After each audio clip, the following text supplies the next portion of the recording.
Okay, welcome to the U.S. and China, turn 5. The Americans are finally getting into the war.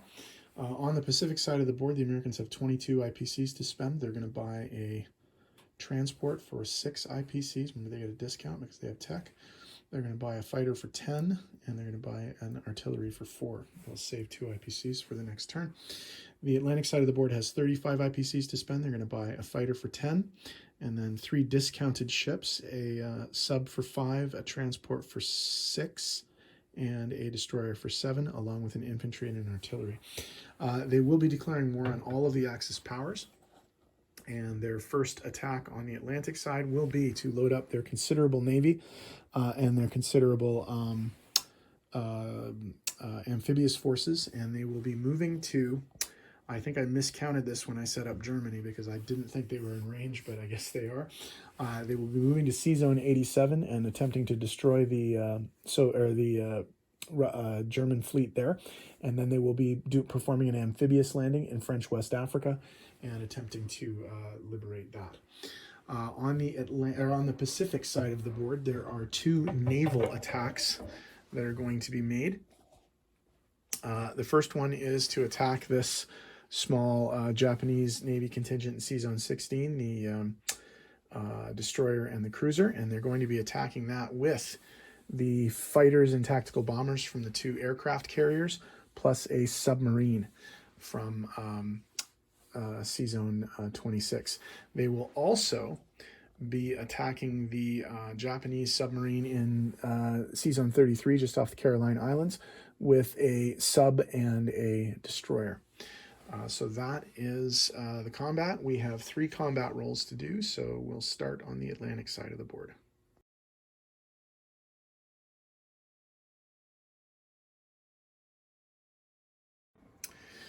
Okay, we have a fairly substantial naval battle here for Sea Zone 87. The Americans are coming in with the destroyer, the USS Bainbridge, the submarine, the SS-254 Gurnard, which is enhanced. It gets a 3 because they have super subs.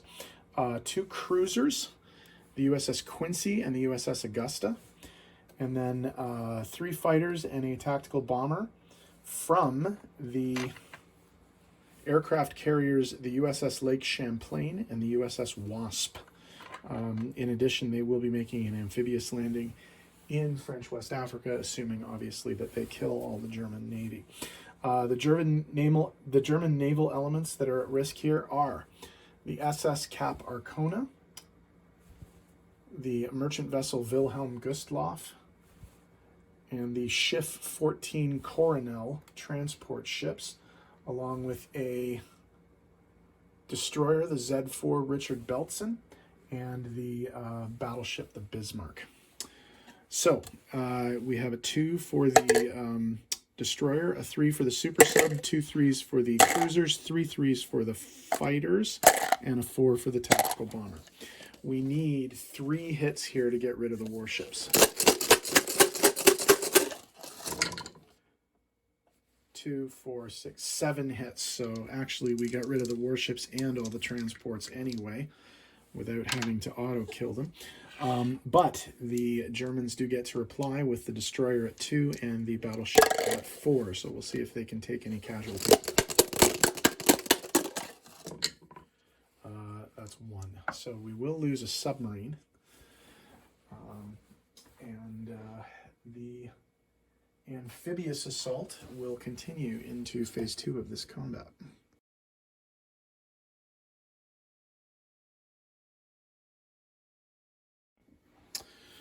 Okay, this is the amphibious assault on French West Africa. Oh, I'm going to put the dice out. So there are 4 transport ships bringing 4 infantry, 2 artillery, 1 mechanized infantry, and 1 tank. And these ships are... Oh, this one doesn't have a label on it. I'll have to find one with a label. The SS American Victory, the SS Joshua L. Chamberlain, the SS Patrick Henry, and the SS Herman Melville. the Germans are defending with 2 infantry and an artillery. So we have 3 1s, 4 2s, and a 3. 1 hit. Miserable. Okay. So one of the Germans is destroyed. No hits. So American miserable first round. Redemption. 2 hits, which is all they needed. So the battle's won. And the Americans take the territory with only 1 casualty.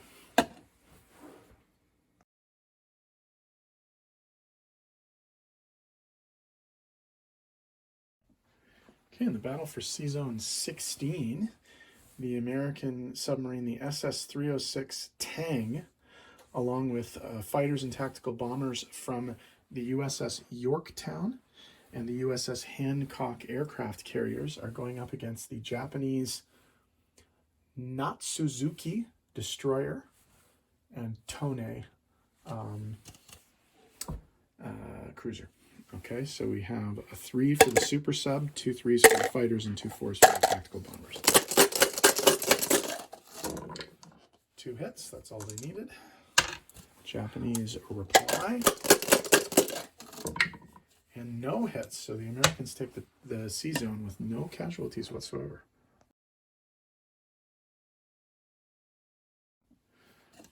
Okay, the battle for Sea Zone 33. The American destroyer, the USS Meade, and the American submarine, the SS-269 Rasher, are going up against the Japanese submarine I-73. So we have a 2 and a 3 super sub. Right? That's a hit versus the 1 of the Japanese submarine. Miss. So the U.S. takes the sea zone with no casualties. Okay, in terms of non-combat movement, everything is in the Pacific. First off, the planes from the carriers will go back and land on the carriers. The carriers won't move. The destroyer in Sea Zone 26 is going to move up to Sea Zone 25 as a blocker. Over here, the infantry in Alaska is going to move into British Columbia. And an infantry and an artillery are going to be loaded onto a transport, and then the transport, 2 subs are going to move to Sea Zone 26, and the transport will unload in Hawaii. That seems to be all the moves. So let me tidy up the board, and we'll be right back.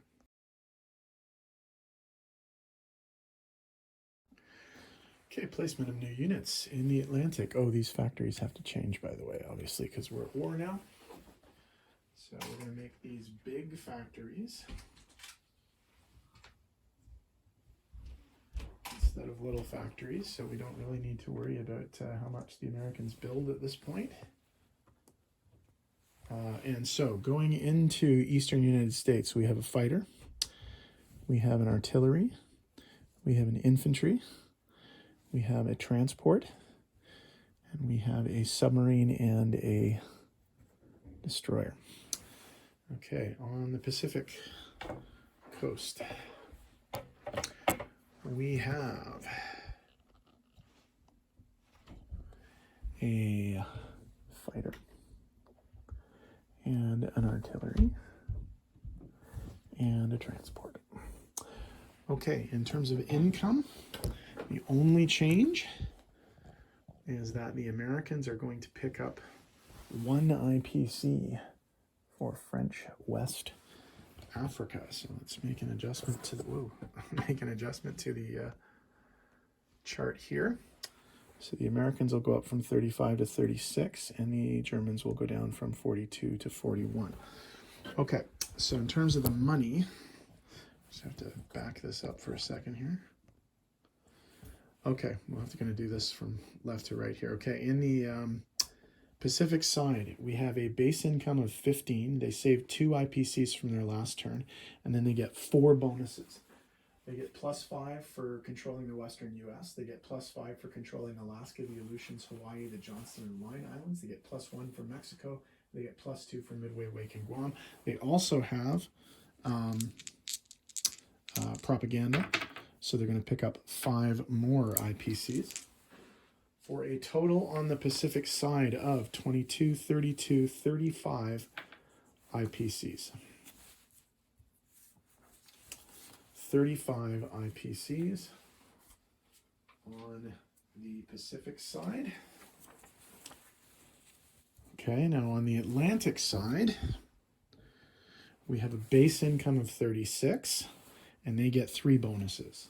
They get 5 IPCs for controlling the eastern and central U.S. They get 2 IPCs for Mexico, Southeast Mexico, Central America, and West Indies, and they get 1 for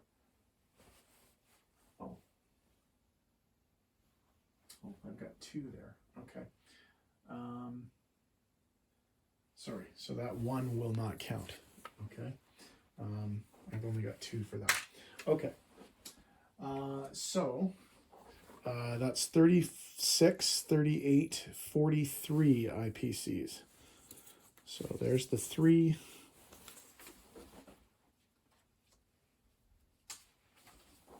$43 IPCs for the western or the Atlantic side of the board. Okay, so obviously China didn't get to go this turn, but Italy will be up next. We'll see what they do now that they've got the Americans to worry about.